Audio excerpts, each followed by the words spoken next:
अस्सलाम वालेकुम। मेरा नाम डॉक्टर आदिल महमूद रांझ है। मैं शोबा तिब नंबर 1 विक्टोरिया हॉस्पिटल में एज़ कंसल्टेंट अपनी खिदमात अंजाम दे रहा हूँ। जो मकसद है आपको आगाही देने का जिस हवाले से, वो एक मसला अर्टिकेरिया या आम ज़ुबान में हम उसे उर्दू ज़ुबान में मरीज़ हमारे पास आते हैं शिकायत के साथ कि हमारे जिस्म पे एकदम कुछ धप्पड़ से बन गए, कुछ उभार से बन गए और उन उभार में उनको एकदम ख़ारिश महसूस होती है। इन अलामात के साथ वो आते हैं। तो जब कभी भी ऐसी कैफियत हो, एकदम ये धप्पड़ से बन जाएं, जिस्म पे उभार से बन जाएं, उसके साथ ख़ारिश शुरू हो जाए, तो डॉक्टर के तौर पे हमारे लिए ज़रा ये अहम होता है कि हम देखें कि ये एक्यूट अर्टिकेरिया है। एक्यूट का मतलब है जो थोड़े टाइम के लिए रहने वाला है। तो अगर इसको हम कहा जाए कट ऑफ जो इसके लिए रखा गया है, तो वो एक तरह से 6 हफ़्ते का टाइम है। अगर 6 हफ़्ते के अंदर अंदर ये सेटल डाउन हो जाता है, ये ठीक हो जाता है, तो इसको हम कहते हैं कि ये एक्यूट अर्टिकेरिया।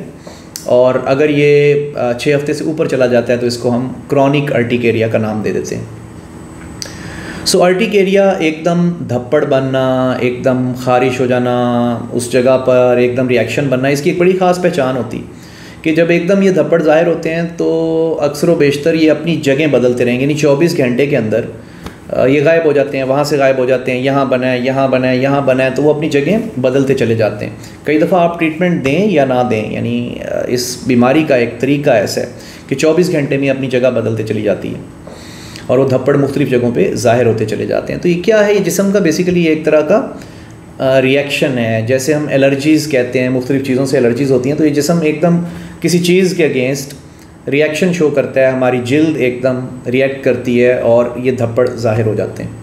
तो पेशेंट्स के लिए बड़ी परेशानी का बायस बन रहे होते हैं। और कई दफ़ा ये थोड़ा सा वर्स होता है, तो जिल्द के अंदर की जगह अगर सूज जाए, उसके साथ उसमें स्वेलिंग हो जाए, तो इसको हम एंजियोडीमा कहते हैं। यानी अर्टिकेरिया को हम कहें कि थोड़ा इसकी वर्स फॉर्म, तो एंजियोडीमा कई दफ़ा उसमें लोगों के होंठ सूज जाते हैं, धप्पड़ बने होते हैं जिस्म में, मुख्तलिफ़ छपाकियाँ, और फिर उसके साथ साथ ये मसला भी हो जाता है। सो इसलिए एक तो ये है कि हम इसको ज़रा 2 हिस्सों में तकसीम कर लेते हैं, 6 हफ़्ते से कम और 6 हफ़्ते से ज़्यादा। फिर 6 हफ़्ते से कम के अंदर मुख्तलिफ़ स्टेप्स क्या लिए जा सकते हैं, क्या कुछ करना होता है, और 6 हफ़्ते से ज़्यादा इसको हम ज़रा अलहदा देख लेंगे। लेकिन ये कि अगर हम कहें इसकी बड़ी बड़ी वजूहात क्या हैं, तो इसकी बड़ी बड़ी वजूहात में दवाइयाँ हैं बहुत सारी। कई लोग पेन किलर्स ले रहे होते हैं, उससे हो जाता है। कुछ लोगों को और बहुत सारी ऐसी दवाइयाँ हैं जिनमें एंटीबायोटिक्स हैं, उनसे रिएक्शन हो जाता है। ये सिर्फ इस तरह का रिएक्शन नहीं होता, और भी बहुत सारे हो जाते हैं, लेकिन हमारी गुफ्तगू क्योंकि इस तक महदूद है तो हम आपको सिर्फ इसके हवाले से आगे ही दे रहे हैं। तो कई दवाइयों के रिएक्शन में ऐसा हो जाता है।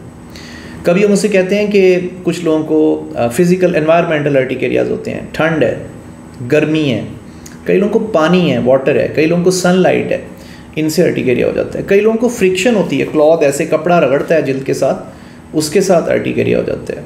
कई लोगों को कुछ ख़ास किस्म की ग़िज़ा है, कोई मशरूम्स हैं, कोई खुम्बियाँ हैं, कोई मछली है, कोई अंडा है, मुख्तलिफ़ ऐसी चीज़ें हैं जो रिएक्शन कर जाती हैं और उसके साथ ये धप्पड़ एकदम बन जाते हैं। कई लोगों को कोई इंजेक्शंस लगते हैं तो उसके साथ बन जाते हैं। कई लोगों की वर्म्स, आँत में कीड़े होते हैं, सो उसके साथ ये बन जाते हैं।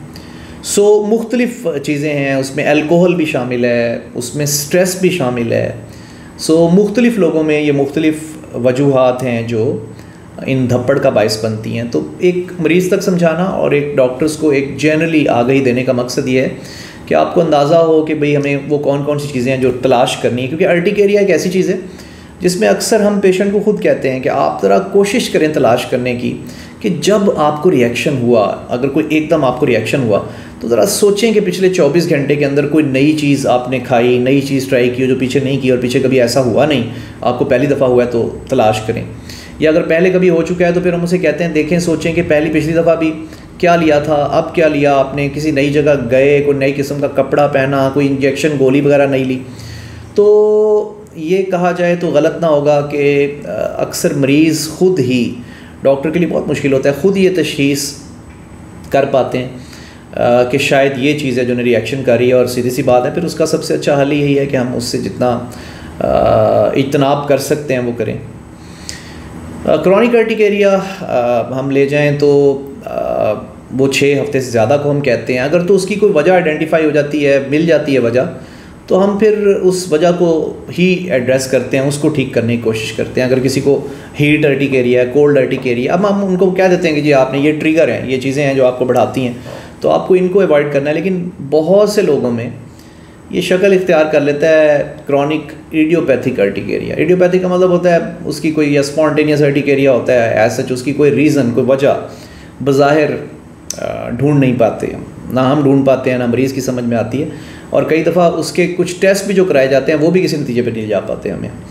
तो यकीनन जो जिल्द के स्पेशलिस्ट हैं वो इसके लिए बेहतरीन डॉक्टर्स हैं, हम उनकी तरफ रेफ़र करते हैं। अगर ये केस सिंपल मेडिसिन जिन्हें हम एलर्जी वाली मेडिसिन हैं उनसे ठीक नहीं हो रहे होते, तो फिर इसके स्टेप्स हैं एक ट्रीटमेंट के, एक प्रोटोकॉल्स हैं ट्रीटमेंट के कि इसको कैसे आपने बेहतर करना है। मतलब सबसे पहले अगर देखा जाए तो ऐसी एलर्जी की दवाइयाँ जिन्हें हम नॉन सीडेटिंग कहते हैं, क्योंकि सीधी सी बात है नींद की दवाइयाँ अगर आप देंगे खुदा न खास्ता उससे और इश्यूज़ भी आ सकते हैं, तो अगर कोई नॉन सीडेटिंग मेडिसिन से बेहतर हो जाता है ठीक है, उन्हें नॉन सीडेटिंग एंटी हिस्टामीन्स भी कहा जाता है, फिक्सोफेनाडीन के नाम से और बहुत सारे नामों से आती हैं। अगर कोई उससे नहीं ठीक होता तो फिर हम उन्हें अगले स्टेप पे ले जाते हैं कि उन्हें सीडेटिंग एंटी हिस्टामीन्स दे देते हैं। ज़रा हम रात के टाइम में सीडेशन वाली दे देते हैं, मॉर्निंग टाइम में हम नहीं देते हैं, मॉर्निंग टाइम में नॉन सीडेटिंग दे देते हैं। और अक्सर हम पहले जो दवाइयाँ नॉन सीडेटिंग होती हैं उनकी अच्छी खासी डोज बढ़ाते हैं, उनकी मिकदार बढ़ाते हैं कि क्या वो उसको रोक पाती हैं कि नहीं रोक पाती। कई दफ़ा 2-3 गुना 4 गुना तक हम उनकी डोज़ बढ़ाते हैं नॉर्मल डोज से, स्टैंडर्ड डोज से, लेकिन फिर भी अगर हम नहीं रोक पाते तो फिर हम शिफ्ट हो जाते हैं, स्विच हो जाते हैं और हम उनको H1 रिसेप्टर ब्लॉकर्स यानी हम उन्हें कहते हैं एंटी हिस्टामीन्स जो थोड़ी सीडेटिंग होती हैं वो दे देते हैं। कई दफ़ा उससे भी ठीक नहीं हो पाते तो फिर हम आगे चलते हैं, और अगर वो हम कहें कि क्रॉनिक है यानी 6 हफ्ते से ज़्यादा का है, तो फिर ज़रा हमारी अप्रोच ये होती है कि हम आहिस्ता आहिस्ता ऐसी मेडिसिन ही ट्राई करते हैं जो उन्हीं में ऐड ऑन हो। लेकिन अगर वो एकदम होने वाला है तो एकदम होने वाले में मरीज़ का रिएक्शन अगर ज़्यादा हो रहा है, एंजियोडीमा हो रहा है, तो हम स्टीरॉइड्स का शॉर्ट कोर्स भी उनको दे सकते हैं। स्टीरॉइड का शॉर्ट कोर्स हम 5 से 7 दिन का ज़्यादातर दिया जाता है, और प्रेडनिसोलोन डेल्टा कॉर्टिल के नाम से एडल्ट्स में हम वो गोली तकरीबन 30 से 40 मिलीग्राम रोज़ाना देते हैं, और कई दफ़ा उसी से उनका एबॉर्ट हो जाता है, वो अटैक उसका ख़त्म हो जाता है। लंबे अरसे में जो अर्टिकेरिया चलता है जैसे 6 हफ्ते से ज़्यादा का है और वजह भी हमें नहीं मिल रही, फिर उसके हम स्टेप बाय स्टेप हम उसके अंदर ल्यूकोट्रीन मॉडिफायर ड्रग्स होती हैं, मोंटेलुकास वगैरह के नाम से आती हैं, वो ऐड कर देते हैं। हम उसके अंदर H2 ब्लॉकर ऐड कर देते हैं। H2 ब्लॉकर फेमोटिडीन, रेनिटिडीन वगैरह के नाम से आती हैं। बज़ाहिर तो ये मैदे के अल्सर्स वगैरह के लिए बहुत से लोग को अंदाज़ा होता है, इवन डॉक्टर्स को, कि उसके उस मकसद के लिए दी जाती हैं, लेकिन इनका इसमें भी रोल है। फिर उसके बाद कुछ हम उन्हें मोनोक्लोनल एंटीबॉडीज़ कहते हैं। कोई ठीक नहीं हो रहा होता तो हम उन्हें मोनोक्लोनल एंटीबॉडीज़ ओमेलिजुमैब के नाम से है, ये भी दी जा सकती है। ये एक्यूट कंडीशन में भी दी जा सकती है अगर कोई बहुत तेज़ी से वर्स हो रहा है, और जब ये क्रॉनिक कंडीशन यानी 6 हफ्ते से ज़्यादा वाली है उसके अंदर भी दी जा सकती है।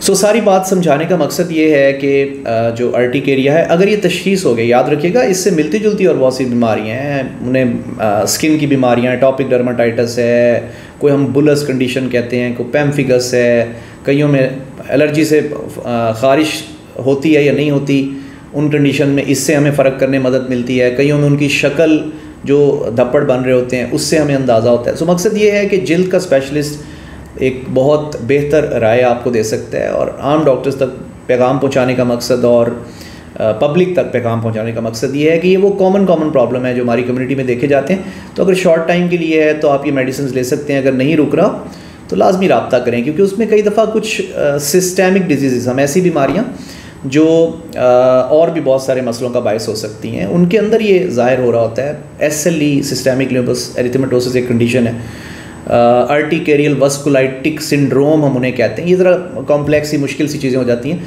तो मेडिकल स्पेशलिस्ट या डॉक्टर्स इसको समझ सकते हैं। आम पब्लिक के लिए थोड़ा टर्म्स को देखना पड़ता है, ढूंढना पड़ता है। तो बहरहाल ये कुछ कंडीशन, मैस्टोसाइटोसिस उसको बोलते हैं, इस तरह की कंडीशंस हैं कई, जो कि ऐसी बीमारियाँ हमारे जिस्म में मुख्तलिफ और मसलों का बायस बन सकती हैं, और उसके साथ साथ वो इस अलामत की शक्ल में ज़ाहिर हो रही होती हैं।